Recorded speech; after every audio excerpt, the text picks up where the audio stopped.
সুমন্তপুরের সীমানার এলাকায় একটা লোক রাতে একলা হেঁটে যাচ্ছিল। কিছু দূর যাওয়ার পর ও একটা আওয়াজ শোনে। বাবা, আমি মুন্নি। বাবা, আমাকে কোলে ওঠাও না। বাবা, আমি মুন্নি। বাবা, আমাকে কোলে ওঠাও না। বাবা। ওই আওয়াজটা শুনে পেছনে ঘোরা মাত্রই একটা ছোট বাচ্চা টলমলে পা নিয়ে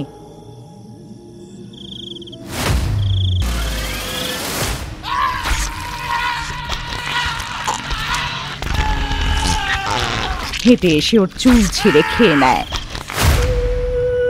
নিয়ে চল, আমাকে গ্রামে নিয়ে চল। জোরে চিৎকার করে ভয়ঙ্করভাবে হেসে উঠে ওকে আহ্বান করে গ্রামের দিকে যায়।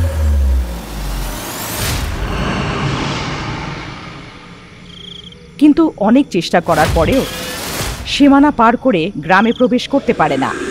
আহ্বান করা লোকটাকে ছেড়ে দিয়ে আবার হাওয়ায় উড়ে ফেরত চলে যায়। প্রবেশ করতে হবে, যে কোনোভাবে গ্রামে প্রবেশ করতে হবে। যাব, নিশ্চয়ই যাব।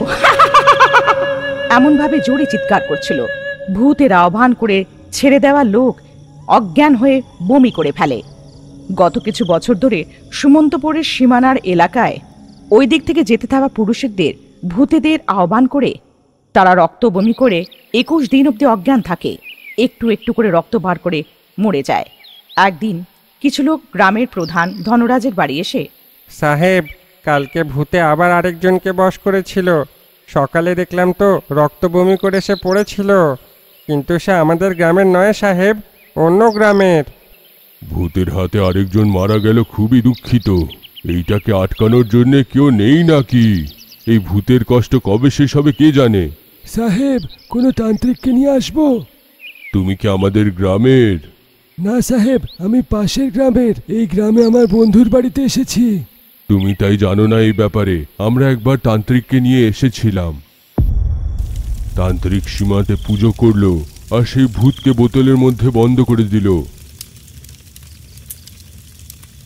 কিন্তু ভূত সেই বোতলটাকে ফাটিয়ে দিয়ে আমাদের চোখের সামনে সেই তান্ত্রিককে মেরে ফেলল। সেইখানেই আমরা সবাই সেই সীমা পার করে গ্রামের ভেতরে এসে গেলাম, আর সেই ভূত গ্রামের ভেতরে ঢুকতে পারল না। তাই জন্য আমরা নিজেদের প্রাণ হারালাম না, না হলে সেদিন ভূত আমাদেরকেও মেরে ফেলতো। এমন হওয়ার পরে অনেক জায়গা থেকে অনেক তান্ত্রিকদেরকে নিয়ে আসা হলো। ভূতের শক্তির আগে ওরা কিচ্ছু করতে পারলো না, আর সেই তান্ত্রিকরা পালিয়ে গেল। দুঃখের ব্যাপার, সেই ভূতের হাতে এখনো অনেক লোকেরাই মারা গেছে, কিন্তু তবু আমরা কিছু করতে পারলাম না, আর এই ভূতটা আমাদের গ্রামের কষ্ট হয়ে গেল। এক রাত সীমানার এলাকার এক রাস্তা দিয়ে একটা লোককে, বাবা, আমি মুন্নি। বাবা, আমাকে কোলে ওঠাও না। বাবা, আমি মুন্নি। বাবা, আমাকে কোলে ওঠাও না।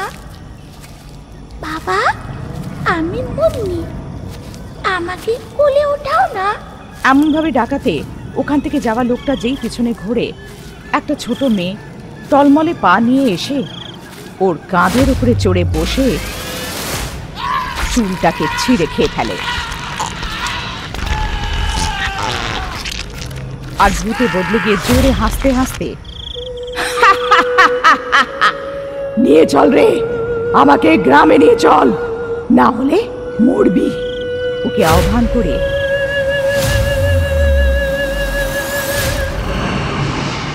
গ্রামের দিকে চলে যায়। কিন্তু অনেক চেষ্টা করার পরেও সীমানা পার করে গ্রামে প্রবেশ করতে পারে না। ওকে ছেড়ে ফেরত চলে যায়। ভূতের আহ্বান করা লোককে যখন সে ছেড়ে দেয়, রক্ত বমি করে সে অজ্ঞান হয়ে যায়। এইসব গাছের উপরে শুয়ে থাকা নাটা ভূত দেখছিল। ফেরত যেতে থাকা ভূতটাকে নাটা ভূত থামানোর চেষ্টা করে।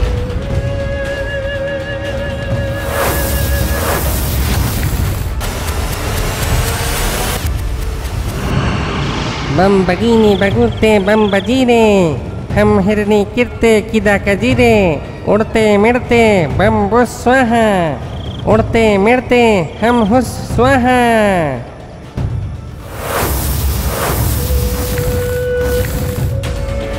নাটা ভূতের অনেক চেষ্টা করার সত্ত্বেও ওই ভূতটাকে থামাতে পারল না।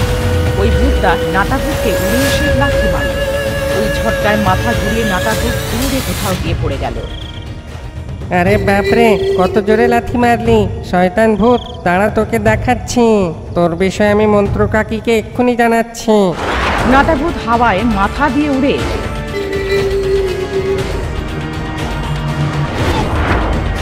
মহুয়ায় গিয়ে সবকিছু মন্ত্র কাকিকে জানিয়ে কাকিকে সুমন্তপুরে নিয়ে আসে। লোকি, জনমদগ্গি, আমি সুমন্তপুর যাচ্ছি। ওখানে গিয়ে যদি আমার শক্তি কমে যায় তোমরা চলে এসো। সুমন্তপুর পৌঁছানোর পরে গ্রাম প্রধান মন্ত্র কাকিকে সবকিছু জানায়। অন্ধকার হয়ে গেল, সবাই গ্রামেই থেমে গেল। কাকি একলা গ্রামের সীমানা পেরিয়ে সীমানা পার করে পা রাখে। গাবরা জামান, গাবরা জামানজু, গাবরা জামান, গাবরা জামানজু। যেই মন্ত্র উচ্চারণ করা হলো, ভূত হাওয়ায় উঠতে উঠতে আসলো। কাকি ভূতকে বন্দি বানানোর চেষ্টা করে, কিন্তু ভূত কাকির মন্ত্রশক্তি থেকে বেঁচে পালানোর সময় জনমদগ্গি আর লোকি দুজনে আলোর গতিতে এসে হাওয়ায় উঠতে থাকা ভূতটাকে হাওয়াতেই দুদিক থেকে বন্দি করে নেয়। ও, এসে গেছো তোমরা? লোকি আর জনমদগ্গি ভূতকে বন্দি বানানোর সাথে সাথে মন্ত্র কাকি নাটা ভূতের চুলের উপরে বসে হাওয়ায় উড়ে ভূতকে জিজ্ঞেস করে, তুমি কে? নির্দোষ পুরুষদের কেন মারছ? তুমি কি চাও? আমার নাম ভারতী, আমার গ্রাম সুমন্তপুর। 16 বছর আগে আমরা গ্রামে চাষের কাজ করতাম। আমাদের বিয়ের অনেক বছর পরে 3টে মেয়ে জন্ম হলো, আর একের পর এক বছরের মধ্যে 3 জনেই মারা গেল। বাচ্চারা জন্ম নেয় আর মরে যায়। আমার ভাগ্যে আর সন্তান সুখ নেই, তাই আমি রোজ দুঃখ পেতাম। একদিন সন্ধেবেলায় চাষের জমিতে কাজ করে ফেরার সময় রাস্তায় আমি ব্যথার চোটে কারোর কান্নার আওয়াজ শুনে ওই দিকে গেলাম। ওইখানে একটা বয়স্কা বউ ছিল, ও জ্যোতিষী কাকিমা ছিল। খিদে খিদে, ওই বুড়ি কাকিকে যে খিদেতে ছটফট করছিল, বাড়ি নিয়ে গিয়ে খাবার খাওয়ালাম। বুড়িও খিদে মিটে যাওয়ার পর একটু শক্তি পাওয়ার পর আমার হাত দেখলো আর কড়ি মাটিতে ভিজিয়ে, তোমার গর্ভধারণের অভিশাপ আছে, তোমার সন্তান জন্ম হবে না। যদিও বা হয়ে যায় 1 বছরের মধ্যে মরে যাবে। এতদিন তোমার 3টে বাচ্চা হয়ে গিয়ে মরেও গেছে, তাই না? হ্যাঁ কাকি, তোমার সব কথা সত্যি, কিন্তু এমনটা কেন হচ্ছে কাকি? তোমার জন্ম জন্মান্তরের গর্ভশ্রাপ আছে, বাচ্চারা জন্ম হবে না। যদিও জন্ম নিয়ে নেয়, জীবিত থাকবে না। কাকি, যা ঘটে গেছে তুমি সব ঠিক বলছো, তাহলে তুমি খিদেতে ছটফট করছিলে কেন? তোমার শক্তি দিয়ে তো খাবার পেতে পারতে। আমরা হচ্ছি পথিক, ভ্রূণ দেবীকে পুজো করি। আমাদের শুধু সেটাই খেতে আর পান করতে হয় যেটা আমরা ভিক্ষার রূপে পাই, না হলে ভ্রূণ দেবী রেগে যাবে, আমাদের শ্রাপ লেগে যাবে। তাই আমরা মরেও গেলে আমরা নিজেদের জন্য কিছু রান্না করি না, নাই খাই আর নাই পান করি। আমরা শুধু ভিক্ষাটাকেই স্বীকার করে নিই। তারপরের কথাগুলো শুনে আমার কাকির শক্তির উপরে অনেক ভরসা এসে গেল। আমার সমস্যার সমাধান বার করবে এটা ভেবে। কাকি, আপনি আমাকে কোনো রাস্তা দেখান। আমি নিজের সব দুঃখ কাকিকে জানালাম। বাড়ির পিছনে পুঁতে থাকা 3টের বাচ্চার কবর দেখালাম। কাকি, এই দেখো আমার 3টে মেয়ের সমাধি। ওটা বড় মেয়ে আশার, এটা দ্বিতীয় মেয়ে অমূল্য, আর এই তৃতীয় মেয়ে অখিলার। আমার দুঃখের কথা শুনে কাকি নিজের গলায় যেটা ছিল মুন্ডুর মালা দিয়ে 3টে মুন্ডু আমায় দিয়ে, এই নাও মা, এই 3টে মুন্ডুকে তোমার 3টে মেয়ের কবরের মধ্যে এক এক করে পুঁতে দাও। এমন করাতে ওদের আত্মা গাছ হয়ে ফুলবে আর সব সময় তোমার রক্ষা করতে থাকবে। আচ্ছা, এবার আমি যাই। কাকি, আমার গর্ভস্রাব দূর হওয়ার কোনো রাস্তা নেই? হ্যাঁ আছে, কিন্তু সেটা অনেক কঠিন। এতে কোনো কিছু যায় আসে না যে এটা কত কঠিন কাকি। আমার সন্তান জন্ম হোক আর তারা জীবিত থাকুক। আমাকে বলো কাকি, কি করতে হবে বলো কাকি। যদি তুমি এখান থেকে 300 মিল দূর মগরা পাহাড়ে ভ্রূণ মণ্ডপে 10 বছর ধরে ভ্রূণের জাপ করবে, তাহলে তোমার শ্রাপ দূর হয়ে যাবে আর একটু পুত্র জন্ম নেবে আর সে জীবিত থাকবে।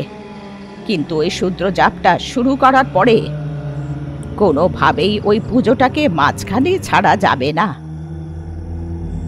যদি থেমে যায়, সীমানা পার করে নিজের গ্রামে আর ঢুকতে পারবে না।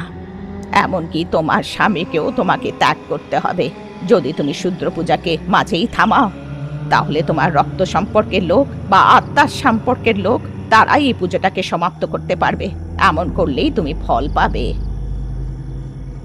খেয়াল রেখো। আমি যাই, খেয়াল রেখো।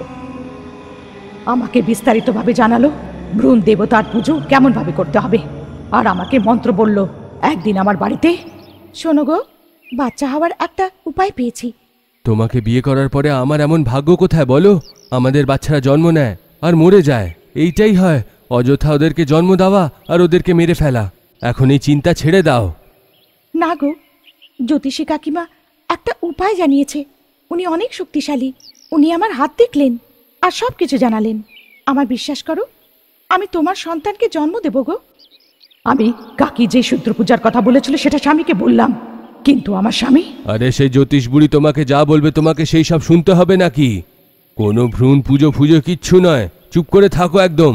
আমার স্বামী আমাকে রেগে গিয়ে বকে দিল, কিন্তু আমার স্বামী ছেলে খুব পছন্দ করত। যে কোনোভাবে ওনাকে একটা ছেলে দিয়ে ওনাকে বাবা করার জন্য, ওনাকেও না জানিয়ে আমি শূদ্র পুজো করার জন্যে ওই পাহাড়িতে চড়ে গেলাম যেখানে ভ্রূণ দেবতার মণ্ডপ আছে। কাকি যেভাবে বলেছিল, রোজ ভ্রূণ দেবতাকে পুছে জল দিয়ে ধুয়ে পরিষ্কার করে ওনার সামনে আলপনা করে শূদ্র জাপ করতে শুরু করলাম। কৃতম চ সাধনম গর্ভপাপ প্রায়শ্চিত ভ্রূণ শীনম কনম করম প্রবক্তয়ম সুখপ্রদম কাম শাম প্রম কৃতম চ সাধনম গর্ভপাপ প্রায়শ্চিত ভ্রূণ শীন করম প্রবক্তয়ম সুখপ্রদম কাম শাম প্রম। এইভাবে আমি রোজ দিন মন্ত্রপাঠ করে ভ্রূণ মূর্তির পুজো করে যাচ্ছিলাম। এইভাবে কিছু বছর আমি নিজের স্বাস্থ্যের চিন্তা না করে নিয়মিতভাবে শূদ্র মন্ত্র জাপ করতে থাকলাম। আর 3 দিন বাকি ছিল 10 বছর পূরণ হওয়ার জন্য। আমার স্বাস্থ্য খুব খারাপ হয়ে গেল। জাপ করতে করতে আমার মৃত্যু হয়ে গেল। আমি মরে আত্মা হয়ে গেলাম। আমি আত্মা হয়ে 3 দিনের পুজো যেটা বাকি ছিল সেটা করার চেষ্টা করলাম, কিন্তু আমি ওই মণ্ডপের ভিতরেই প্রবেশ করতে পারলাম যেখানে প্রতিমা ছিল। নিজের গ্রামে ফেরত গিয়ে নিজের স্বামীর কাছে যাওয়ার ইচ্ছে ছিল, কিন্তু আমি সীমানা পার করতে পারছিলাম না। যদি তুমি পুজো পুরো না করতে পারো, নিজের গ্রামেও ফেরত যেতে পারবে না। ততদিন ধরে আমি আত্মা হয়ে পুজো পুরো করার অসমর্থ হয়ে, সীমানা পার করে গ্রামের ভিতরে ঢোকায় অসমর্থ। ওখান থেকে যেতে থাকা পুরুষদের মধ্যে নিজের স্বামীকে খুঁজে একটা ছোট ছেলে হয়ে ওনাকে আহ্বান করে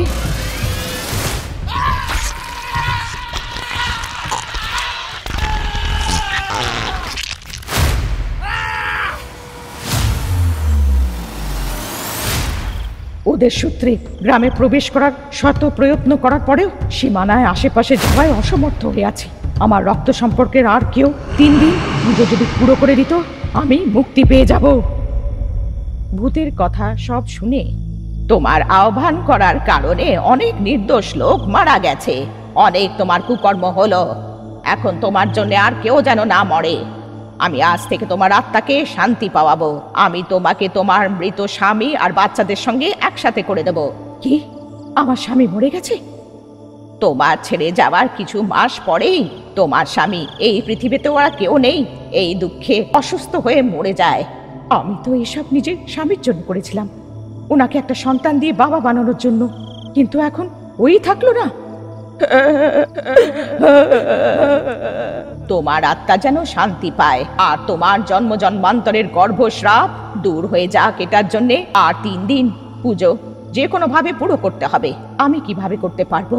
আমি তো একটা আত্মা, আমি ওই ভ্রূণ মণ্ডপে তো যেতেই পারবো না, আমি ওই মূর্তিটাকে ছুতেই পারবো না। তাহলে আমি পুজো কিভাবে করব? তার একটা উপায় আছে।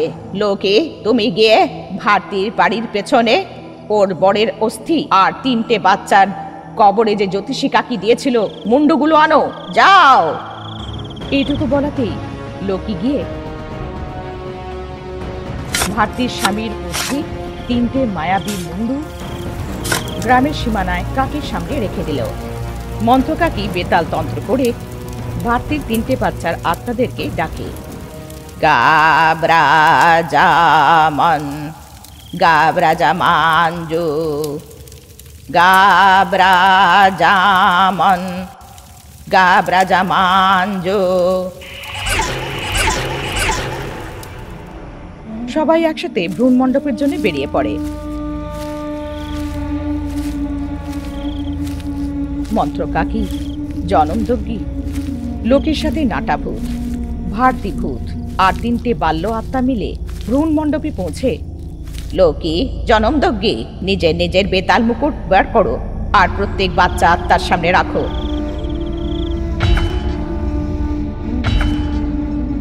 এরম বলে নিজের বেতাল মুকুটটা বার করেও 3য় বাচ্চা ভূতের সামনে রেখে দেয়। লোকি আর জনমযজ্ঞীও নিজের বেতাল মুকুট বার করে বাচ্চাদের আত্মার সামনে রেখে গাব্রাজামান গাব্রাজামাঞ্জু গাব্রাজামান গাব্রাজামাঞ্জু মন্ত্র জাপ করার সাথে সাথে 3টে বাচ্চা ভূতের আত্মা ওখানে থাকা কাক, হাঁস, সাপের মধ্যে ঢুকে যায়। কাকি ততক্ষণই ভূতের সাথে, এই দেখো, এই 3টে প্রাণী এখন তোমার আত্মসম্পর্কের লোক। এরা তোমার শেষ 3 দিনের পুজো পূরণ করে দেবে। এদের আত্মা 3 দিন অবধি এই প্রাণীর মধ্যে থাকবে। যেহেতু তুমি মণ্ডপের ভেতরে যেতে পারবে না, তাই বাইরে থেকে মন্ত্রের জাপ করো। কাকির বলা মাত্রই ভূত মণ্ডপের বাইরে বসে মন্ত্রের জাপ করছিল। ঋতম চা সাধনম গর্ভপাপ পরিহারম পিণ্ডক্ষীণম গরম গরম গরম গরম প্রবর্তব্যম সুখপ্রদম ব্রম শ্রম ব্রম দ্রম। কাগের রূপে আশার আত্মা পাখনাগুলোকে জোরে নাড়িয়ে মণ্ডপে ভ্রূণের মূর্তিতে সারা ধুলো মুছে গেল। হাঁসের রূপে অমূল্যর আত্মা পুকুরে ভিজে মণ্ডপে এলো, আর যখন জোরে জোরে পাখানা নাড়ালো, মণ্ডপের প্রতিমা ভিজে পরিষ্কার হয়ে গেল। শেষমেশ স্বর্গরূপে অখিলার আত্মা মূর্তির সামনে ল্যাজ দিয়ে আলপনা কাটল। এইভাবে 3টে আত্মা মিলে 3টে রূপে মূর্তিকে পরিষ্কার করল। মণ্ডপের বাইরে বাড়তি ভূত মন্ত্র জাপ করছিল। এইভাবে 3 দিনে ওরা ভ্রূণ মূর্তির পুজো শেষ করল।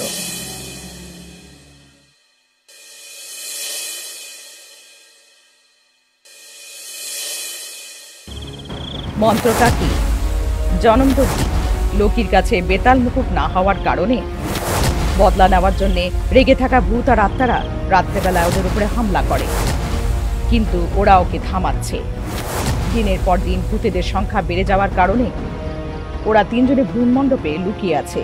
ওই মণ্ডপে ভূত প্রেতেরা প্রবেশ করতে পারে না। 3য় দিন পুরো হওয়ার সাথে সাথে নাটা ভূত 4টে জাপ করতে থাকা 4টে ভূতের কাছাকাছি বেতাল মুকুট নিয়ে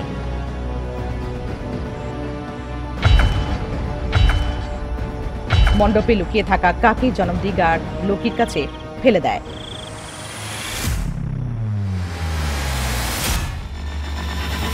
ওগুলো নিয়ে ওই ভূতেদেরকে শেষ করে।